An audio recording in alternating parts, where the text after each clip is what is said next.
Hallelujah. ನಮ್ಮ ಕರ್ತನಾದ ಯೇಸು ಕ್ರಿಸ್ತನ ನಾಮದಲ್ಲಿ ನಿಮಗೆ ಶುಭಗಳನ್ನು ಹೇಳುತ್ತಾ ಗುಡ್ ಮಾರ್ನಿಂಗ್ ಎಂದು ತಿಳಿಯಪಡಿಸುತ್ತಾ ಬನ್ನಿ ಹಾಗಾದರೆ ದೇವರ ವಾಕ್ಯ ಧ್ಯಾನಿಸೋಣ. ಅಷ್ಟು ಮಾತ್ರವಲ್ಲ, ಈ ದಿನ ಮತ್ತೊಂದು ವಿಶೇಷ ಸಂದೇಶವನ್ನು ಕೇಳೋಣ. ಬನ್ನಿ ಹಾಗಾದರೆ ದೇವರ ಸಂದೇಶ ಕೇಳಲು ಪ್ರಾರ್ಥನೆಯೊಡನೆ ಪ್ರಾರಂಭಿಸೋಣ. ಪರಿಶುದ್ಧ ದೇವರೇ, ಪ್ರೀತಿಯುಳ್ಳ ತಂದೆಯೇ, ನಮ್ಮನ್ನು ಅರಿತವರಾಗಿದ್ದೀರಿ, ನಮ್ಮನ್ನು ನಡೆಸುವ ಆತನಾಗಿದ್ದೀರಿ. ನಮ್ಮನ್ನು ಪ್ರೀತಿಸಿದ ದೇವರೇ, ನಮಗೋಸ್ಕರ ಪ್ರಾಣ ಕೊಟ್ಟ ಯೇಸಯ್ಯ, ನಮ್ಮ ಸ್ಥಿತಿಗತಿಗಳನ್ನು ಮಾರ್ಪಡಿಸಬಲ್ಲಂತಹ ದೇವರೇ, ನಿಮಗೇ ವಂದನೆಗಳು.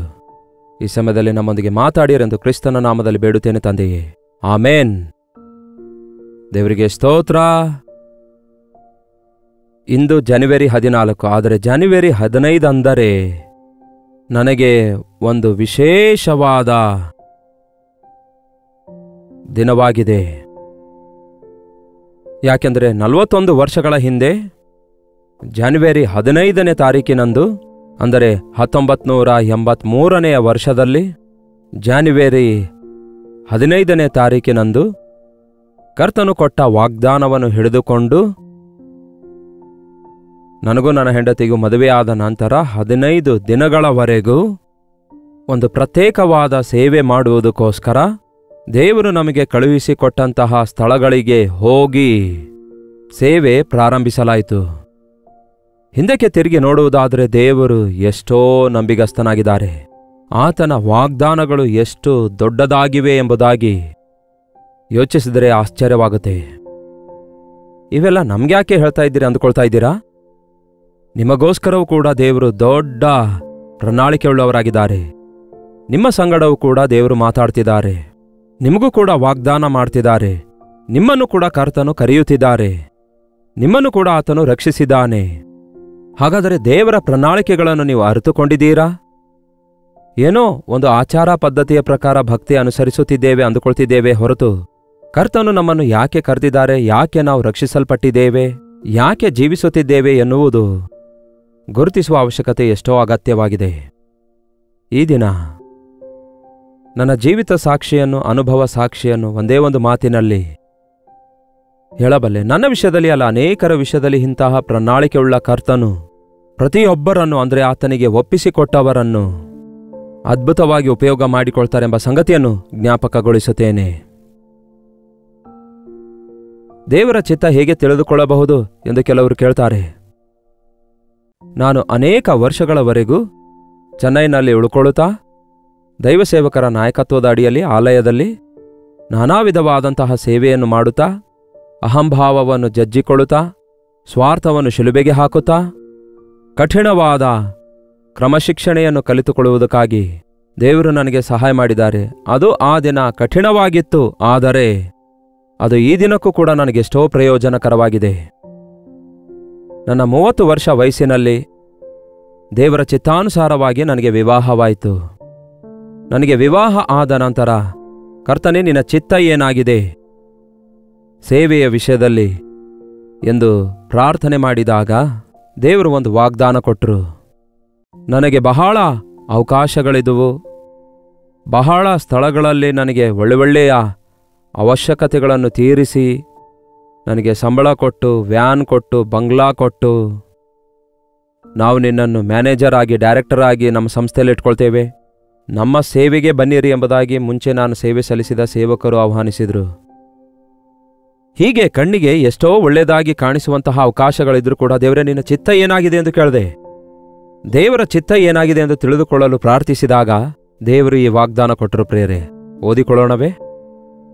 ಯೆಶಾಯನ ಪುಸ್ತಕ 55ನೇ ಅಧ್ಯಾಯ 4ನೇ ವಚನ.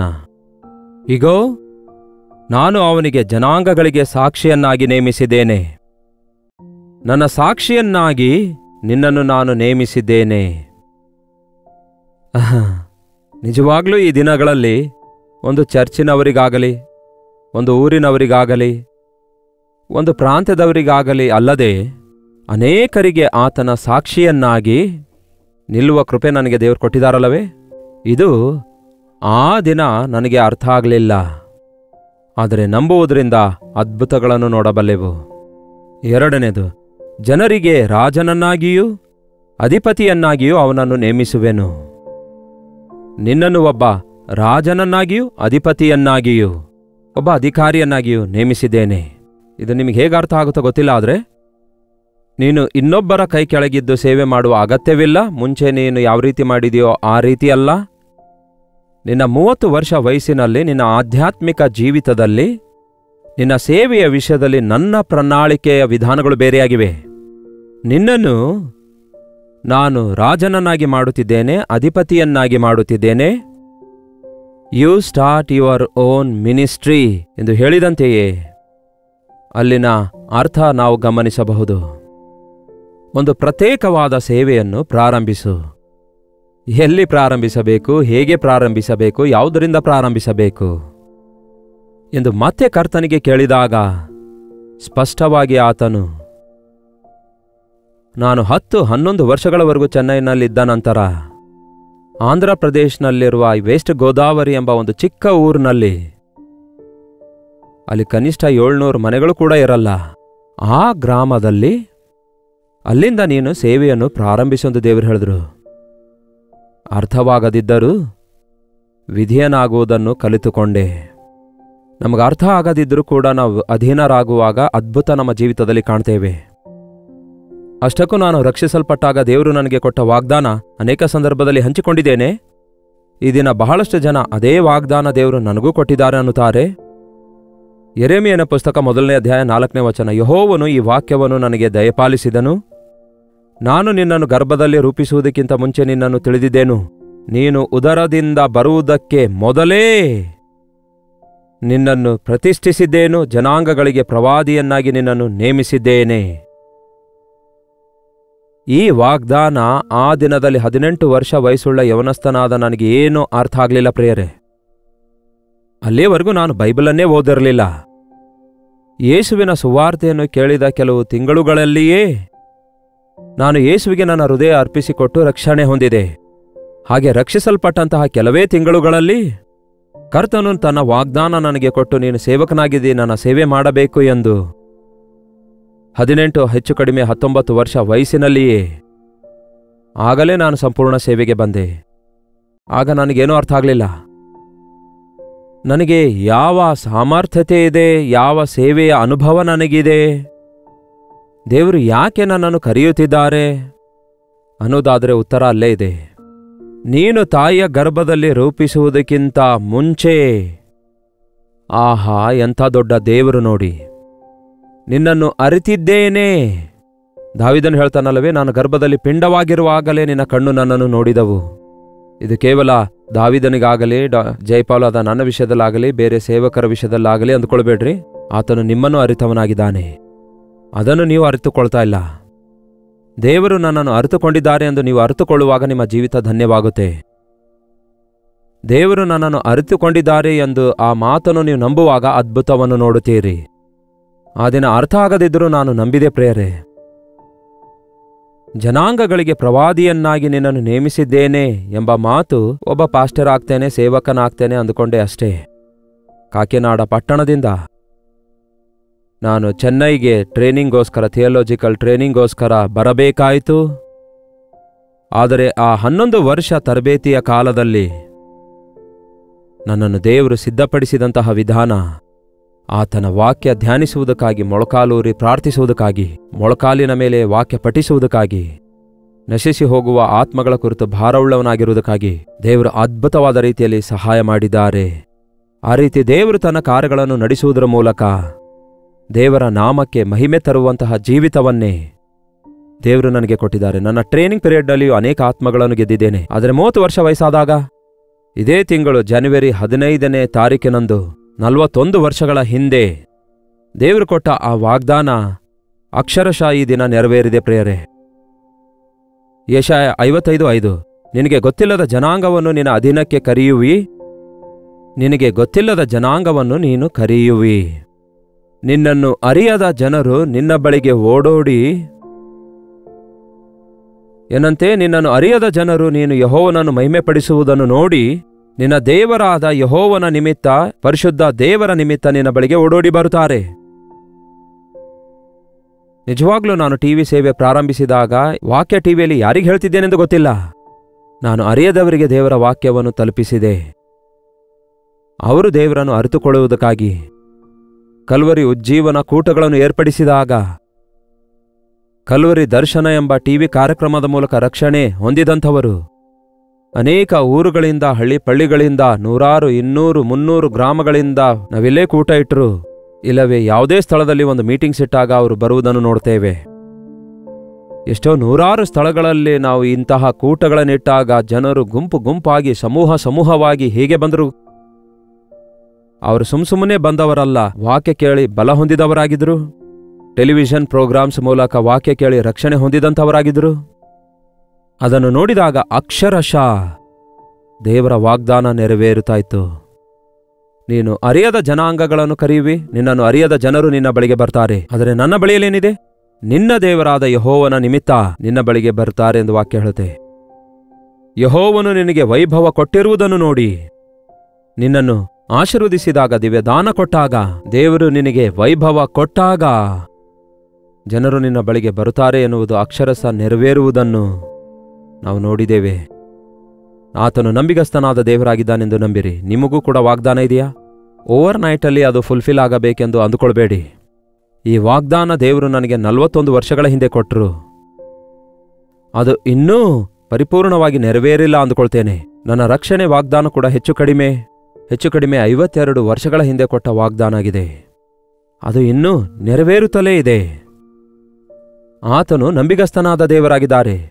ಆತನು ಒಂದು ಮಾತನ್ನು ಕೊಟ್ಟರೆ ನೆರವೇರಿಸುತ್ತಾರೆ. 3ನೇ ವಚನ ನೀವು ನೋಡುವಾಗ ಈ ರೀತಿಯಾಗಿ ವಾಕ್ಯ ಹೇಳುತ್ತೆ, ನೀವು ಕಿವಿಗೊಟ್ಟು ಕೇಳಿ ನನ್ನ ಬಳಿಗೆ ಬನ್ನಿರಿ, ಆಲಿಸುವುದಾದರೆ ಬದುಕಿ ಬಾಳುವಿರಿ. ನಾನು ನಿಮ್ಮೊಂದಿಗೆ ಶಾಶ್ವತವಾದ ಒಡಂಬಡಿಕೆಯನ್ನು ಮಾಡಿಕೊಳ್ಳುವೆನು. ದೇವರ ಒಡಂಬಡಿಕೆ 3 ತಿಂಗಳು 6 ತಿಂಗಳು ಇರುವಂಥದ್ದಲ್ಲ, ಇಲ್ಲವೇ ಮರಣವು ನಮ್ಮನ್ನು ಅಗಲಿಸುವವರೆಗೂ ಎಂದು ವಿವಾಹ ಒಡಂಬಡಿಕೆ ಬಗ್ಗೆ ಹೇಳ್ತಾರೆ. ಆದರೆ ದೇವರ ಒಡಂಬಡಿಕೆ ಶಾಶ್ವತವಾದದಾಗಿದೆ, ಇಹದಲ್ಲಿಯೂ ಪರಲೋಕದಲ್ಲಿಯೂ.